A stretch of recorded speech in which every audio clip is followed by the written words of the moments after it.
A guard of honor for the visiting Turkish president mounted by the Kenya Air Force. State House, Nairobi. President Uhuru Kenyatta officially welcomed President Receb Dayyib Erdogan, who is in the country for a 3-day visit. The two leaders held bilateral talks in which issues of trade, terrorism, security and refugee repatriation were discussed. And today we committed to exploring ways of working together towards post-conflict reconstruction in Somalia and to ensuring the safe and humane repatriation of refugees. Again, both our countries have held a uniquely gracious stand towards refugees, and we are committed to our obligations under international law. Kenya maintains it is closing the Dadaab refugee camp, the world's largest by population, with over 300,000 refugees due to security threats it poses to the country, as well as various illegal trading practices the government said originate from the camp. Even as the government maintains its stand on the issue of refugee repatriation, it has found an ally in Turkey, which is facing a similar problem. Unfortunately, the countries with limited resources available are rising up to the challenge and trying to tackle with the refugee problem, whereas the wealthy nations of the West are failing to do so.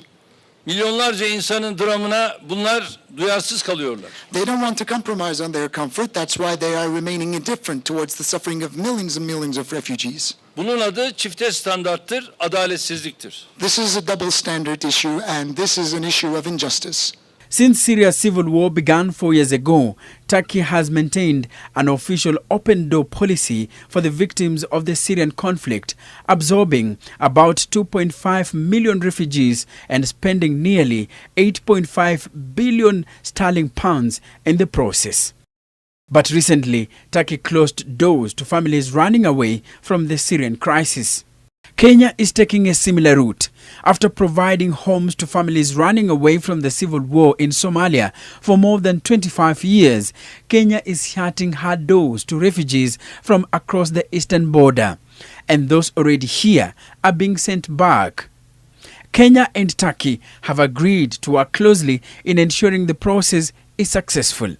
Erdogan, for his government's commitment to the reconstruction of Somalia, and to also especially thank you for the incredible levels of humanitarian assistance that his government has extended to those refugees who have been living in Kenya over the years.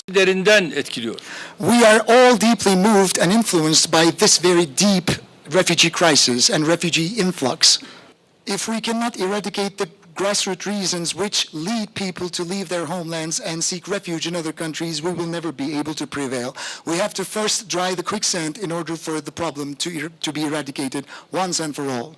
The two leaders also agreed to ensure the reconstruction and stabilization of Somalia, both politically and economically. Enoch Sikolia, NTV.